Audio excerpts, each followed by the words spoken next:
जब अफगान तालिबान के विदेश मंत्री आमिर खान मुत्ताकी भारत पहुंचे हैं, जहां वो एक हफ्ते के लिए अहम बैठकों में शामिल होने वाले हैं, तभी अफगानिस्तान के काबुल में बृहस्पति की रात को कई धमाके हुए, जिससे पूरा शहर हिल गया। लोग घरों से बाहर निकल चुके थे और आसमान में फाइटर जेट्स की आवाज गूंज रही थी और सबके जहन में सिर्फ एक ही सवाल था, क्या पाकिस्तान ने काबुल पर एयर स्ट्राइक कर दिया था?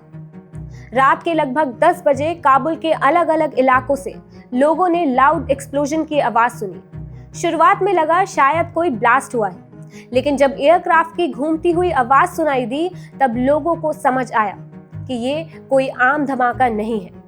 कुछ रिपोर्ट्स के हिसाब से ये ब्लास्ट डिस्ट्रिक्ट 8 में हुए हैं, जहां अफगानिस्तान के कुछ इंपॉर्टेंट गवर्नमेंट ऑफिसेस और रेसिडेंशियल जोन्स हैं। अभी तक इस अटैक का सटीक कारण नहीं बताया गया है, लेकिन सोर्सेस कह रहे हैं कि ये एक एयर स्ट्राइक है। तालिबान के स्पोक पर्सन ज़हीहुल्लाह मुजाहिद ने कंफर्म किया है कि धमाके हुए हैं, लेकिन उनका कहना है कि वहां की सिचुएशन अभी कंट्रोल में है और कोई ज्यादा नुकसान नहीं हुआ है। लेकिन इंटरेस्टिंग बात यह है कि शुक्रवार को 2:30 बजे पाकिस्तान आर्मी के ISPR chief lieutenant general Ahmad Sharif ने एक अर्जेंट प्रेस कॉन्फ्रेंस बुलाई थी और यहीं से एक्सपर्ट्स ने अंदाजा लगा लिया कि ये सब कुछ कनेक्टेड हो सकता है। दरअसल बृहस्पतिवार सुबह ही पाकिस्तान के डिफेंस मिनिस्टर ख्वाजा आसिफ ने अफगानिस्तान को वार्निंग दी थी।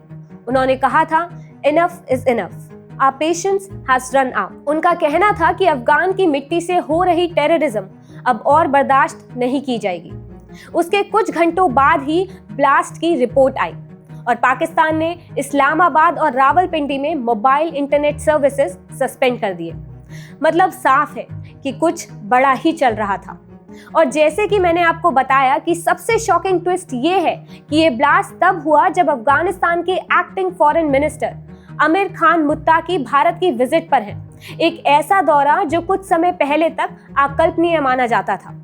यह 2021 में तालिबान के सत्ता संभालने के बाद से भारत का उनके सबसे उच्च स्तर दौरा है। मुत्ताकी अपने 8 दिन के प्रवास के दौरान भारत के विदेश मंत्री S जयशंकर और अन्य अधिकारियों से राजनयिक, व्यापारिक और आर्थिक संबंधों पर चर्चा करेंगे। रिपोर्ट्स ये भी कह रही है कि TTP के लीडर नूर वली महसूद को इस स्ट्राइक में टारगेट किया गया था।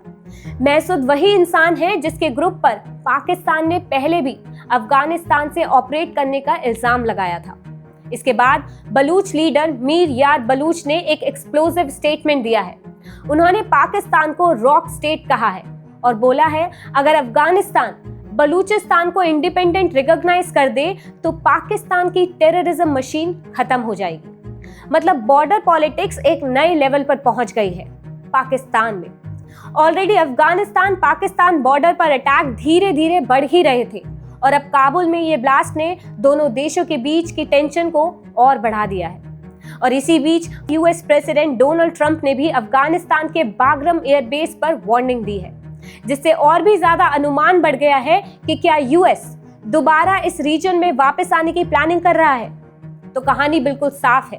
काबुल में धमाके हुए, पाकिस्तान ने वार्निंग दी, तालिबान इस डैमेज को साफ शब्दों में मना कर रहे हैं और भारत में अफगान मिनिस्टर मौजूद है, और ये सब एक ही दिन में। अब सवाल ये है, क्या ये एक नया अफगानिस्तान पाकिस्तान कॉन्फ्लिक्ट शुरू होने जा रहा है या सिर्फ एक सिग्नल था?